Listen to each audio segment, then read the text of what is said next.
y eso implicaría que podría quedar como una referencia cultural de aquel momento, de aquel contexto, sin valor patrimonial para este contexto. Lo que no quiere decir despatrimonializar.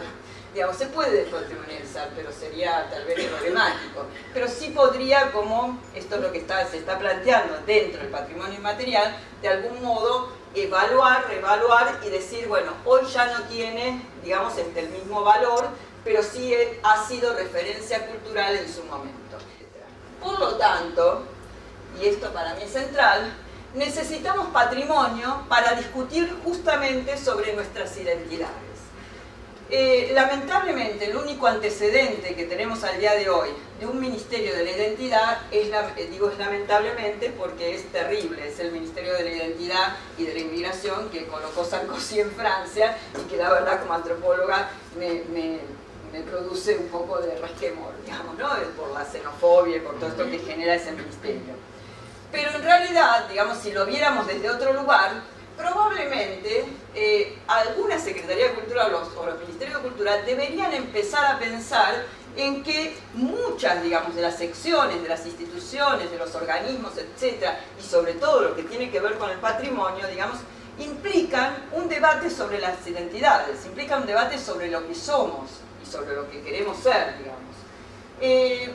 Digamos, puede incluir un debate sobre la identidad nacional, que es lo que ha sido durante la mayor parte del siglo XX, o puede incluir otro tipo de debate sobre otro tipo de identidades, hoy día mucho más vinculadas a lo local, a las ciudades, a las regiones, a las poblaciones pequeñas, a las comunidades, etcétera, etcétera.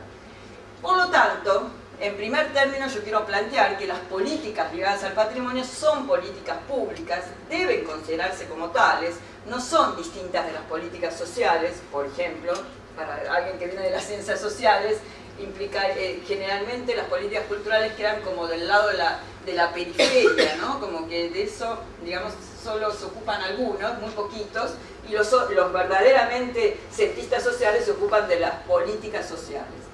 No obstante, yo creo que hoy, que además está muy de moda la cultura, digamos, y estas cuestiones, creo que atender a cuestiones de cultura y de patrimonio es central, digamos, en términos de que la cultura es un instrumento de control y poder, y el patrimonio también, digamos, ¿no? Es decir, cuando uno declara algo patrimonio, está prescribiendo, está decidiendo qué se legitima, qué no se legitima, qué se elige, qué no se elige, por lo tanto, está estableciendo una matriz de inclusión-exclusión, no solo de inclusión y exclusión de bienes, objetos, cosas, manifestaciones, sino también de inclusión y exclusión social, económica, cultural, histórica.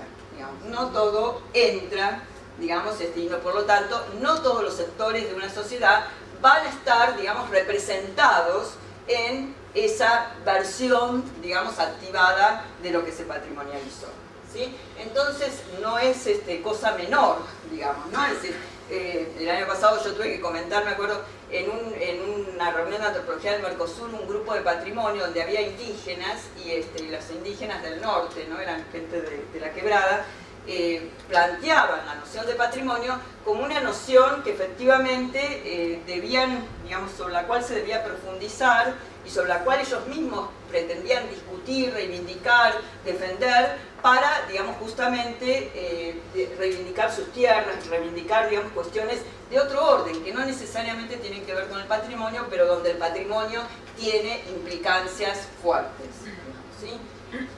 Por lo tanto, digamos, son políticas públicas y por lo tanto están referidas a políticas de las identidades, de las cuales no hay, como decía antes, institucionalización. Digo, uno no va al Ministerio de Cultura o a la Secretaría de Cultura y nadie le dice, acá hay una dirección de políticas de las identidades. Sin embargo, insisto, muchas de las secciones, de las direcciones, etcétera, sí tienen que ver con una discusión sobre esto que está implícito, aunque no explícito.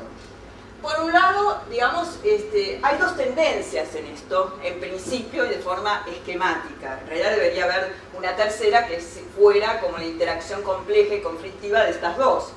Pero, digamos, si uno mira lo que fue el siglo XX, digamos, el siglo de conformación de los estados-nación, digamos, por ejemplo, allí el patrimonio funcionó como un instrumento, como un recurso para, digamos, generar, elaborar e implementar políticas universalistas. O sea, el patrimonio fue un recurso, digamos, de carácter simbólico con capacidad para representar a la nación, digamos, ¿no? En ese sentido, digamos, implicó, digamos, la elección, que cada nación quiso hacer para sí misma. Y si uno mira lo que pasó en Brasil, lo que pasó en Argentina, lo que pasó en cualquier otro lugar, supongo que los que son de América Latina tendrán otras características, digamos, bueno, uno se da cuenta de que hay semejanzas, pero al mismo tiempo hay diferencias, porque el debate, digamos, al interior de cada sociedad nacional digamos, tuvo el mismo objetivo, pero llevó por distintos caminos, tal vez. El mismo objetivo fue justamente universalizar una comunidad nacional, digamos, construir un otro o un nosotros generalizado, donde todos nos sintiéramos identificados con esa sociedad nacional. Por lo tanto, en ese caso, y ya vamos a ver que en este también, el patrimonio acabó convirtiéndose en un recurso de cohesión social, en un recurso para armonizar, digamos, a la sociedad. Es bien interesante el caso brasilero, porque el nuestro es como de libro, de manual, así, de diván, digamos. El nuestro se decidió que éramos modernos, que éramos más europeos más blancos y occidentales, digamos, que otra cosa, y bueno, directamente se excluyó lo indígena, lo afro, todo lo que fuera color se excluyó, digamos, e incluso algunas otras migraciones también quedaron relegadas, etcétera, etcétera. Pero, por ejemplo, en Brasil, donde el negro, el afrodescendiente, tenía y tiene, obviamente, un rol central, digamos, fue digamos, incluido, aunque incluido de manera periférica, de manera subordinada. O sea, fue incluido, digamos, a partir de la visión o de la representación de las élites, de las clases más acomodadas del Brasil. O sea, se incluyó en el patrimonio el samba, el capoeira, pero el samba carioca, obviamente, el carnaval carioca, que obviamente licúa, digamos, blanquea, digamos, de algún modo, reproduce una imagen de lo afro que puede ser asimilada, subsumida por justamente la población blanca y la población de las clases más acomodadas, ¿sí? Bueno, pero el punto de origen, el punto por dónde empezar a incluir y a excluir, la matriz de inclusión-exclusión, se define y se ha, digamos, construido en cada contexto nacional de manera diferenciada. Por ejemplo, los mexicanos, no sé si hay alguien de México acá, pero, ¿cómo? Bueno, tú me dirás si es verdad o no. Han puesto, para mi gusto, el origen fuertemente en lo azteca, digamos, ¿no? Lo azteca es una representación muy legitimada y de hecho, por eso yo creo que las ruinas del Templo Mayor, digamos, tienen una presencia fuerte, digamos, en el zócalo mexicano, pero incluso para la sociedad tiene una presencia muy fuerte, digamos, esa legitimación. Por el contrario, nosotros los indígenas recién lo estamos como introduciendo, digamos, en los últimos años, ¿no?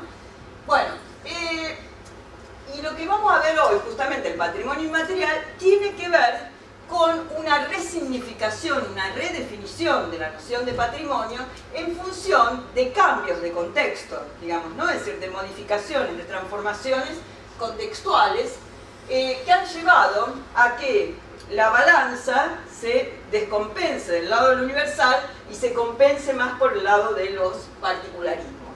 No voy a hablar del valor de la diversidad cultural porque nos llevaría años, pero sin embargo va a haber diapositivas que sí tienen que ver con esto, porque como dice la UNESCO, el patrimonio inmaterial nace como una forma de incentivar, de motorizar, de valorar, etcétera, justamente la diversidad cultural. El problema es qué diversidad cultural, digamos, ¿no? O sea, no cualquiera.